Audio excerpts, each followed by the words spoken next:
Spellforce, The Shadow of the Phoenix. Ce titre sorti en 2004 a décidé de mélanger deux genres dans un shaker en criant « Pourquoi choisir entre RPG et STR? Prenez les deux, fermez-la. » C'est comme si on t'offrait une pizza au chocolat.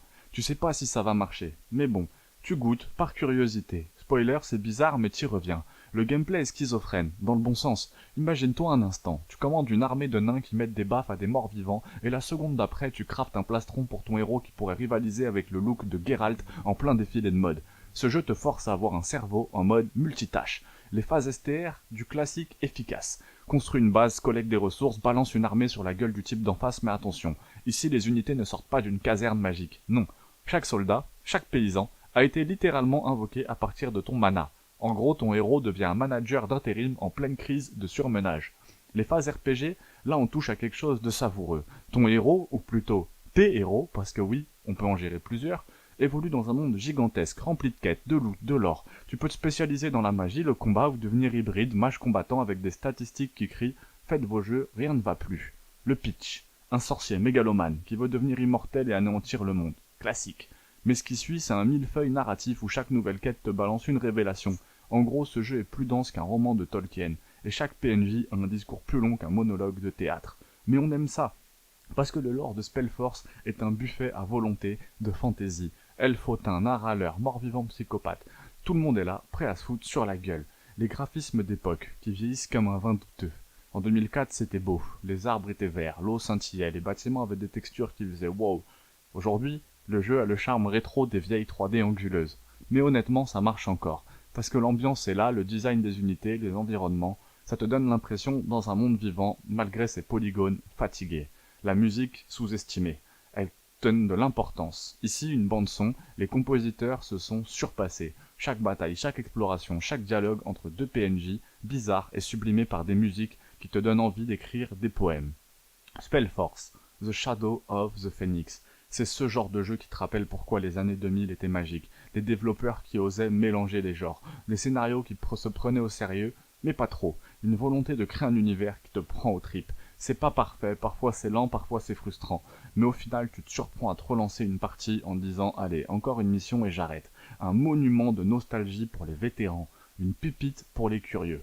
Alors, prêt à invoquer des ouvriers et à redevenir le sauveur de l'humanité? Imagine un jeu où tu peux à la fois incarner un général d'armée, un héros surpuissant, un dieu de la stratégie, tout ça dans un même jeu. Et maintenant imagine que ce jeu est sorti en 2006 et qu'il défonce encore 90% des titres récents. Mesdames et messieurs, voici Spellforce 2. Partie 1, c'est un jeu à deux visages. Spellforce 2, c'est un ovni, un mélange explosif entre un jeu de rôle, un STR. C'est comme si Warcraft 3 avait eu un gosse avec Baldur's Gate et que leur enfant était surdoué. Tu construis des bases, tu collectes des ressources, tu gères des troupes, mais entre deux batailles, tu incarnes un héros qui gagne de l'XP, loot des armes légendaires, choisit des compétences avec des arbres de talent, et tu peux même recruter des compagnons. Tu veux la profondeur stratégique de Age of Empire, la montée en puissance d'un RPG? Ce jeu coche les deux cases en même temps et ça fonctionne beaucoup mieux que tu l'imagines. Et ça, c'est ce qui m'a... Moi, après Spellforce 1, j'ai trouvé énormément de jeux fades. J'ai commencé avec le premier Spellforce 1, un peu ma découverte des RTS. Et honnêtement... derrière, tout était très fade. Honnêtement, allez tester Spellforce 1 si vous ne l'avez pas testé. J'ai l'impression que personne connaît. Donc franchement, foncez, foncez. L'univers, c'est un monde ravagé, déchiré en îles flottantes, juste ça quoi. Des races entières qui luttent pour survivre, les Shaikan, des humains, maudits par le sang des dragons, qui veulent unifier les terres et tout détruire, et toi, tu incarnes un demi-dragon, demi-héros, demi-dieu, bref, t'es là pour poser du carrelage. L'histoire est épique, sombre, parfois étrangement poétique, et surtout elle n'est pas servie avec une louche de cinématique. Tu vis les événements, tu les influences, tu fais des choix, c'est pas un prétexte au gameplay. D'ailleurs le gameplay il défie les genres, hein. Chaque mission c'est une mini-campagne STR, mais aussi une quête RPG.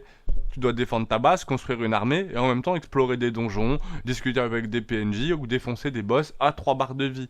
Et attention, l'IA n'est pas là pour décorer. Les ennemis s'adaptent, contournent, t'attaquent pendant que t'es occupé à looter une armure violette. Bref, t'as intérêt à réfléchir. C'est pas un jeu de bourrin, c'est un jeu de génie frustré. Et je crois que, enfant, ça me correspondait parfaitement. Partie 4, c'est la comparaison pour les curieux. Est-ce que t'aimes Total War? Mais tu veux plus d'histoire, hein. Dans Total War c'est chaud. Tu aimes Divinity Original? Mais tu veux gérer une armée? Et tu rêves d'un RPG STR fusionnel, que même Blizzard n'a jamais osé faire. Alors, bienvenue, Spellforce 2 est ton Graal. Et spoiler, aucun autre jeu a réussi à faire ça correctement, surtout pas les suites. Quelques petits faits surprenants. Vous savez que c'est ma rubrique préférée. Le moteur graphique, encore beau aujourd'hui avec les bons modes. Le jeu qui a ce système de coop LAN en ligne où tu peux faire kiffer la campagne entière avec un pote. Tu peux passer 15 heures sur une seule mission, et crois-moi tu vas kiffer. Les développeurs ont même planché sur un système d'équilibrage pour les combats en escarmouche. C'était une dinguerie quand même pour l'époque. Bon, tu veux un jeu qui te respecte, qui te prend pas pour un idiot, qui te donne plus de contenu que les 3 AAA modernes réunis, bah télécharge Spellforce 2, joue-y et puis reviens me remercier un petit peu plus tard. Et si tu veux un vrai retour d'expérience, like, abonne-toi, dis-moi dans les commentaires quel autre jeu tu veux que je démonte ou élève au rang de mythe justement.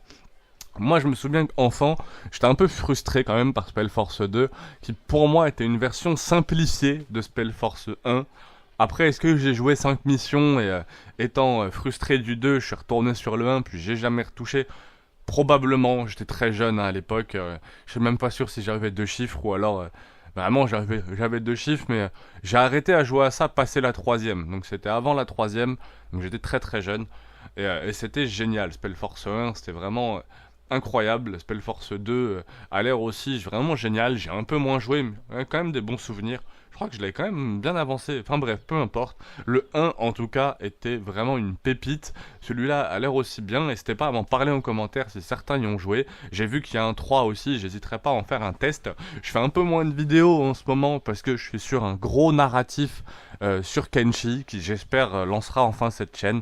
Force à tous Si et à très Warcraft vite. 3, Diablo et Divinity avaient eu un enfant, chelou, puissant, incompris, son nom, Spellforce 3. On a déjà parlé du 2 et du 1 sur cette chaîne. Un jeu qui mélange STR et RPG dans un monde aussi vaste que sombre, un jeu qui t'ordonne de gérer une armée, pendant que tu lootes une épée légendaire avec ton héros, un jeu, bref. Aujourd'hui, on parle de ce monstre vidéoludique tellement méconnu, t'es pas prêt. Bienvenue à EO, un monde ravagé par guerre magique, dieux sont morts, humains font encore pire sans eux. Dans Spellforce 3, tu incarnes un héros issu d'un complot magique littéralement. Tu as été créé en laboratoire pour une mission plus grande que toi. L'histoire est sombre, adulte, ponctuée de trahison, de dilemmes moraux et de factions aux motivations cradingues. Et attention ici, pas de manichéisme. Un mot trop compliqué pour moi. Tu crois être du côté des gentils? Regarde mieux, c'est le monde qui est pourri jusqu'à la moelle. Le gameplay hybride entre cerveau et réflexe, accroche-toi. C'est un jeu STR où tu dois gérer des bases, récolter des ressources, déployer des unités, défendre des positions, mais aussi un RPG profond, avec des arbres de talent, du loot, de l'équipement légendaire, du craft, des dialogues à choix multiples et une équipe de compagnons personnalisés bien trempés. Aussi fort que SLMC. Non, je rigole. C'est comme si tu passais de Age of Empire à Baldur's Gate en un clic. Et pourtant, ça fonctionne incroyablement bien. Tu vas enchaîner les grosses batailles de 80 unités, puis looter une dague magique dans un tombeau abandonné. Tout ça sans jamais changer de jeu. Je suis un peu malade. Sans jamais changer de jeu. Ce qui le rend vraiment unique, c'est que c'est pas un mixte. C'est un vrai concept à part entière. Les transitions STR-RPG, très fluides, t'as jamais l'impression de sortir d'un gameplay pour rentrer dans un autre. La gestion des escouades, pensée avec finesse, notamment pour les compétences de groupe. La narration qui s'intègre au gameplay, les choix de dialogue influencent les missions, les alliances, les combats de masse. Et ce jeu a un truc rare, il te respecte. Il te donne une vraie liberté, il te tient pas par la main, il attend que tu sois malin, et ça c'est précieux. Si t'as aimé la gestion de Warcraft 3, la narration de Divinity Original Sin, les ambiances sombres à la Dragon Age Origin ou même la crasseuse force de Witcher 2, alors franchement, Spellforce 3, c'est fait pour toi. Développé par Grimlore Games, un studio allemand qui n'avait jamais bossé sur une licence aussi ambitieuse. Le moteur a été entièrement refait pour mixer ce STR et ce RPG sans changement. Les choix que tu fais dans la campagne influencent non seulement l'histoire, mais aussi les unités que tu peux recruter en STR. Spellforce 3, c'est vraiment pas un jeu parfait. C'est un jeu brillant, audacieux, généreux, qui a pris des risques là où d'autres recyclaient leur formule. C'est l'exemple parfait d'un jeu que tout fan de STR RPG devrait faire au moins une fois dans sa vie. Et toi, t'es prêt à commander ton armée et le monde ou à l'enfoncer un peu plus dans le chaos? Honnêtement, j'ai pas eu l'occasion de le tester encore ce Spellforce 3. Je me base sur un test qui est tiré d'avis quand même, internet.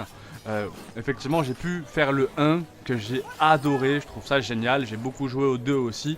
Si jamais ça vous intéresse, il suffit d'aller voir les tests concernant le 1 et le 2. Le 1 est vraiment incroyable, je le conseille à tous. Encore aujourd'hui, je pense que l'aventure de base, la campagne doit être extrêmement fun à faire. J'aimerais beaucoup la refaire, donc peut-être un narratif dessus. Je suis en train de sortir le plus gros narratif sur Kenshi. Aussi bien ça va être le plus gros narratif de ma chaîne, mais j'espère un des plus gros narratifs de Kenshi. Donc n'hésite pas à t'abonner, pouce bleu pour pas rater ça. Et si ça marche, peut-être faire un narratif sur Spellforce 1, pourquoi pas, tout dépend de vous.